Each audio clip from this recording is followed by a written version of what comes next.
আমাদের আজকের এই সেনা সদরের প্রেস ব্রিফিংয়ের উদ্দেশ্য হলো দেশের আইন শৃঙ্খলা রক্ষায় সেনাবাহিনী কার্যক্রম সম্পর্কে আপনাদেরকে অবগত করা।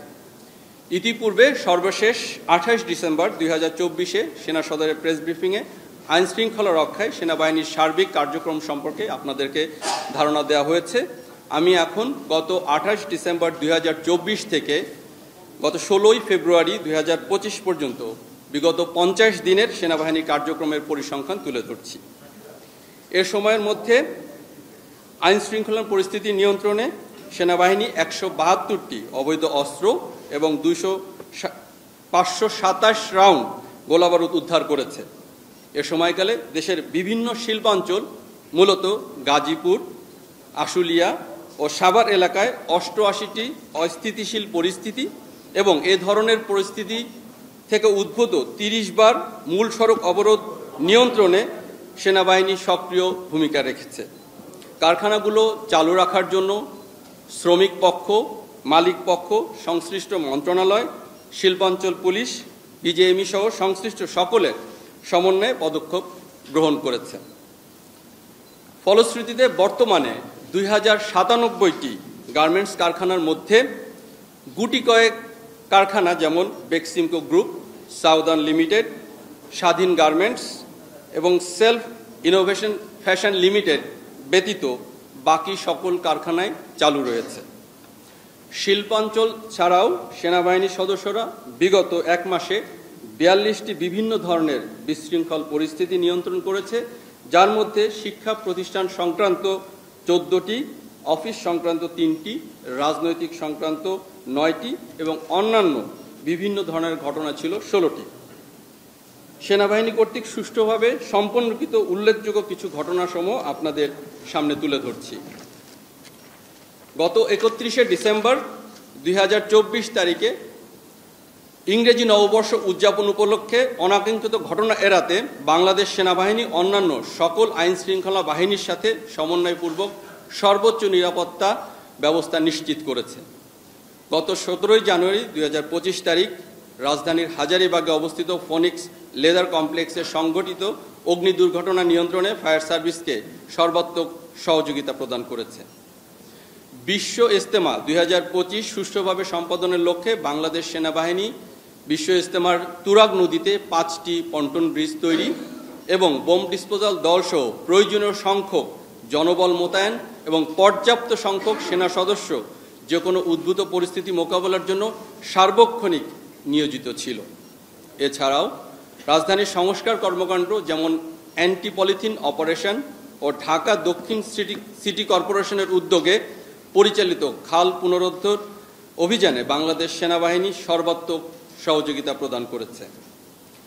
বিগত 50 দিনে অভিযানে 334 জন মাদক ব্যবসায়ী এবং মাদকের সাথে সংশ্লিষ্ট ব্যক্তিকে গ্রেপ্তার করা হয়েছে এবং উল্লেখযোগ্য পরিমাণ অবৈধ মাদকদ্রব্য, যেমন ইয়াবা, ফেন্সিডিল সহ বিভিন্ন মাদকদ্রব্য উদ্ধার করা হয়েছে। সব মিলিয়ে বিগত 50 দিনে বিভিন্ন ধরনের অপরাধের সাথে সম্পৃক্ত মোট 2142 জনকে বিভিন্ন দেশের বিভিন্ন স্থান থেকে গ্রেপ্তার করা হয়েছে। এ সকল কাজের পাশাপাশি সেনাবাহিনী দেশের সাম্প্রদায়িক সম্প্রীতি বজায় রাখা, বিদেশি কূটনীতিক ব্যক্তি ও দূতাবাসগুলোর নিরাপত্তা নিশ্চিত করা, পার্বত্য চট্টগ্রামে শান্তি শৃঙ্খলা বজায় রাখা এবং কক্সবাজার জেলায় এফডিএমএন ক্যাম্প এলাকার নিরাপত্তা বিধান করার দায়িত্ব সার্বক্ষণিকভাবে পালন করে আসছে। আইন শৃঙ্খলা রক্ষা করার পাশাপাশি বৈষম্য বিরোধী ছাত্র আন্দোলনের বিভিন্ন সময়ে যারা আহত হয়েছেন তাদের সুচিকিৎসার জন্য সেনাবাহিনী অদ্যাবধি 3859 জনকে দেশের বিভিন্ন সিএমএইচে চিকিৎসার ব্যবস্থা করেছে, যার মধ্যে এখনও 41 জন বিভিন্ন সিএমএইচে চিকিৎসাধীন রয়েছেন। দেশের বিরাজমান পরিস্থিতিতে বাংলাদেশ সেনাবাহিনী দেশের সার্বভৌমত্ব রক্ষা, দেশের জনগণের জানমাল ও রাষ্ট্রীয় গুরুত্বপূর্ণ সম্পদ ও স্থাপনার নিরাপত্তা প্রদান সহ সার্বিক পরিস্থিতি স্থিতিশীল রাখতে নিরলসভাবে কাজ করে যাচ্ছে। সম্মানিত সেনাবাহিনী প্রধানের দিক নির্দেশনাকে অনুসরণ করে দেশের 62টি জেলায় সেনা সদস্যরা আইন শৃঙ্খলা রক্ষায় অন্তর্বর্তীকালীন সরকারের সংশ্লিষ্ট মন্ত্রণালয়, আইন শৃঙ্খলা রক্ষাকারী বাহিনী, স্থানীয় প্রশাসন, বিভিন্ন সংস্থা, গণমাধ্যম এবং সাধারণ জনগণের সাথে সম্পৃক্ত হয়ে সমন্বিত প্রচেষ্টার মাধ্যমে সার্বক্ষণিকভাবে সক্রিয় দায়িত্ব পালন করে যাচ্ছে। এই সমন্বয় ও পারস্পরিক সহযোগিতা আরও বৃদ্ধি করে কর্মধারা অব্যাহত রাখতে সেনাবাহিনী অঙ্গীকারাবদ্ধ। ধন্যবাদ।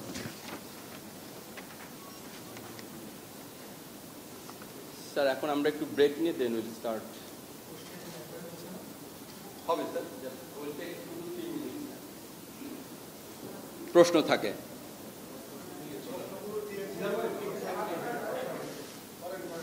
আচ্ছা বলেন, আপনার এক একটা মাইক্রোফোন বলেন।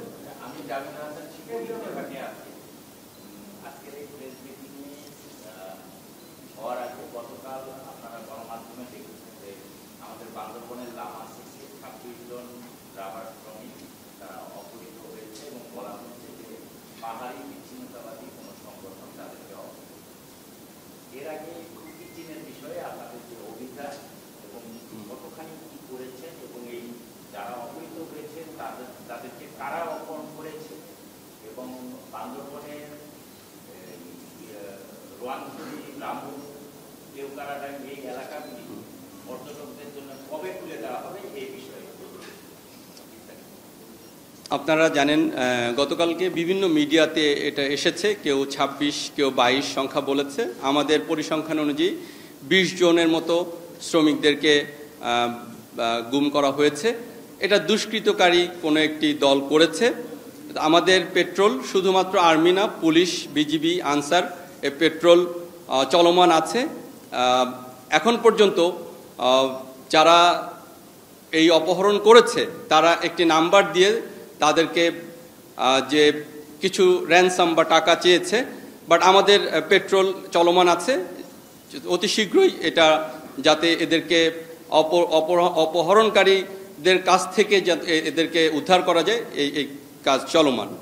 আপনার দ্বিতীয় অংশ, প্রশ্নের যে দ্বিতীয় অংশ ছিল যে কুকি চীন আমাদের যে তাদের দৌরাত্ম্য আমাদের পার্বত্য চট্টগ্রামে রয়েছে, বাট আমি আপনাদেরকে আশ্বস্ত করতে চাই যে আমাদের সেনাবাহিনীর যে পেট্রোলিং এবং আমাদের যে ডোমিনেশন এর মাধ্যমে আমরা তাদের অনেক জায়গায় তাদের সেই দৌরাত্ম্যকে আমরা অবরোধ করতে পেরেছি।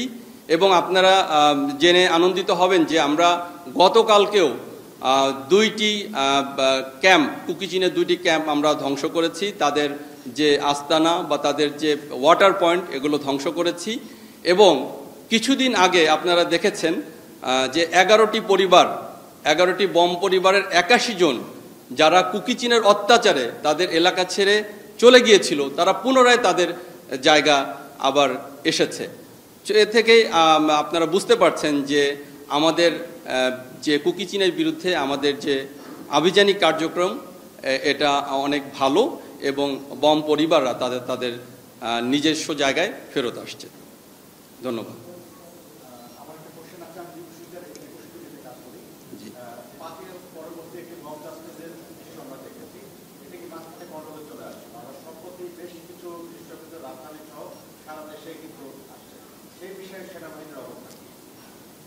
শুধু মব জাস্টিস না, মনে করেন যে কোনো ধরনের চাঁদাবাজি, চুরি বা রাহাজানি, হত্যা এগুলো আগের থেকে অনেক কমে এসছে। আমি যদি আপনাদেরকে একটা স্ট্যাটিস্টিক্স জানাই, যেমন চাঁদাবাজি পূর্বে এটা 250 ছিল, বর্তমানে 110 হয়েছে। চুরির ঘটনা এর আগে আমরা অন অ্যান অ্যাভারেজ 850-এর মতো হতো, এখন এটা 600-র নিচে নেমে এসছে। এবং হত্যা আগে 350-এর মতো ছিল, এখন এটা 120-এ এসছে। তো আমরা আমাদের কর্মতৎপরতা আমরা জারি রেখেছি এবং আমরা এর জন্য বেশ কিছু হটস্পট আমরা চিহ্নিত করেছি এবং এই হটস্পটগুলো আমরা সার্বক্ষণিক 24/7 নজরদারির আয়ত্তে নিয়ে এসেছি। এবং এভাবে আমরা আমাদের এই কর্মতৎপরতা, পেট্রোলিং এবং অপারেশনের মাধ্যমে আমরা এই যে মব জাস্টিস, শুধু মব জাস্টিসই না, চাঁদাবাজি, চুরি, হত্যা এগুলো অনেকাংশে কমিয়ে নিয়ে এসছে এবং অদূর ভবিষ্যতে দেখবেন এগুলো আরও কমে এসছে।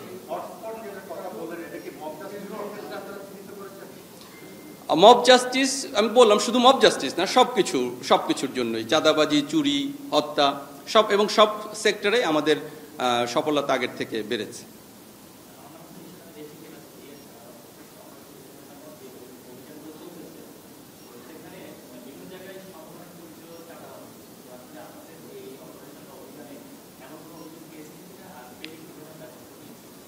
আসলে সমন্বয়কদের ক্ষেত্রে এই বিষয়ে আমাদের স্পেসিফিক কোনো তথ্য বা ইনফরমেশন আমাদের কাছে নেই। তবে ওভারঅল আমরা এই চাঁদাবাজির বিরুদ্ধে, একটু আগে আমি বললাম, আমাদের চাঁদাবাজি আগের থেকে অর্ধেকে কমে এসছে। অর্ধেকে আমাদের কর্মতৎপরতা বা বিভিন্ন আইন শৃঙ্খলা বাহিনীর সমন্বিত প্রচেষ্টায় এটা আগের থেকে অনেক কমেছে। তো সেই ক্ষেত্রে আমি বলবো যে আমাদের কর্মতৎপরতা বা আমাদের আভিযানিক যে একটা প্রচেষ্টা, এর মাধ্যমে এটাকে আরও কমিয়ে আনা সম্ভব হয়েছে। ধন্যবাদ। স্ট্যাটিস্টিক্স আমরা যেটা বলেছি, এখন গত 2 মাসেরটা আমরা বলেছি, 2 মাসের আগের সাথে তুলনা করেছি।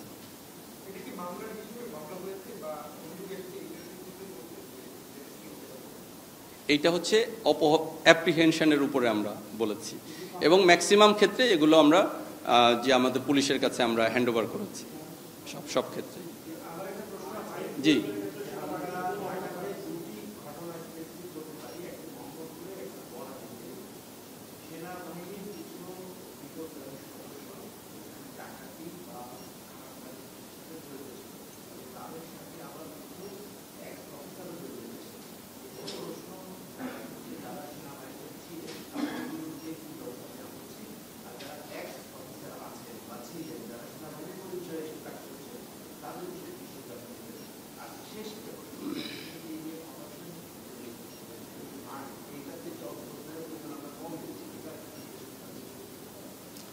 আচ্ছা, যে বিচ্ছিন্ন দুটো ঘটনার কথা আপনি বললেন, এটা খুবই অনাকাঙ্ক্ষিত একটি ঘটনা, এবং এ বিষয়ে আমাদের উচ্চ পর্যায়ে তদন্ত আদালত গঠন করা হয়েছে, এবং সেনা আইনের আওতায় তাদের বিচার করা হবে।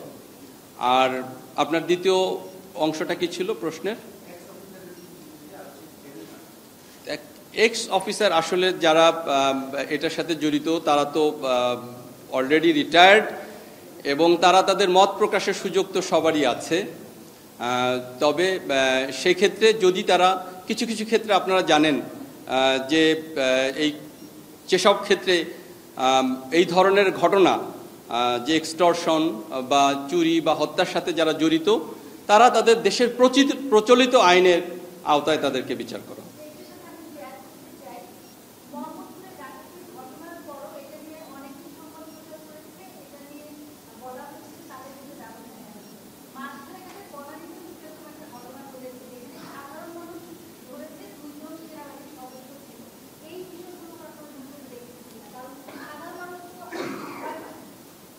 অবশ্যই আমরা এই আপনি বনানীর কথা যেটা বললেন সেটা নিয়ে তদন্ত চলমান আছে, এবং অবশ্যই সেনা আইনের আওতায় এটা বিচার হবে।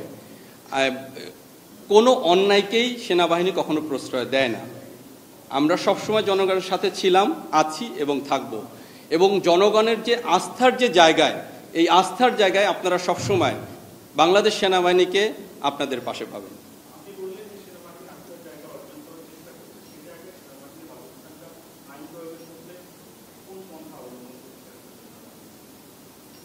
সেনাবাহিনী সবসময় নিরপেক্ষ পন্থা অবলম্বন করে, দেশের মানুষের সাথে, দেশের মানুষের পাশে থেকে তারা সবসময় কাজ করে যায়, এবং সবসময় দেশের মানুষের যে জনগণের যে আস্থার যে জায়গায়, সেই জায়গায় সেনাবাহিনী সবসময় কাজ করে যায় এবং কাজ করে যাচ্ছে।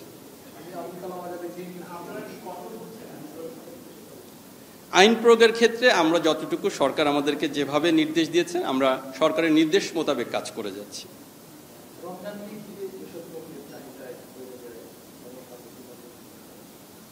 তার আগেই দেখা যায় যে দ্রব্যমূল্য কিনে এক ধরনের ব্যবসায়ীদের এগুলো অলরেডি শুরু হয়ে গেছে।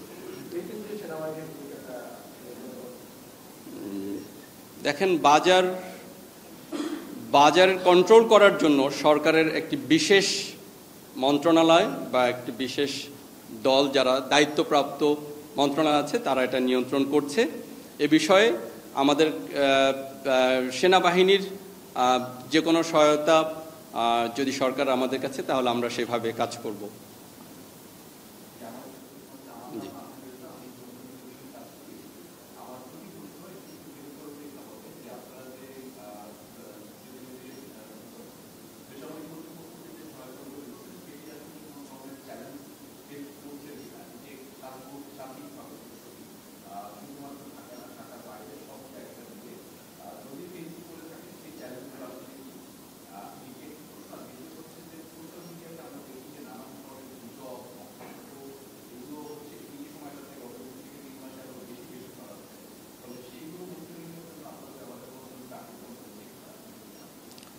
এটার সঙ্গে একটু আমি সংযুক্ত করেছি। সম্প্রতি সোশ্যাল মিডিয়া এবং ব্লগ, ফেসবুকে দেশের বাইরে থেকে কেউ কেউ পিনাকি ভট্টাচার্য সহ আরও অনেকেই আমাদের সেনাবাহিনী নিয়ে বিরূপ মন্তব্য করছে এবং সেনাবাহিনী মানে বাজে মন্তব্য করছে। বিশেষ করে ধানমন্ডির 32 নম্বরের ঘটনায় সেনাবাহিনী যে সরে আসছে সেটা নিয়ে সে কটূক্তি করেছে।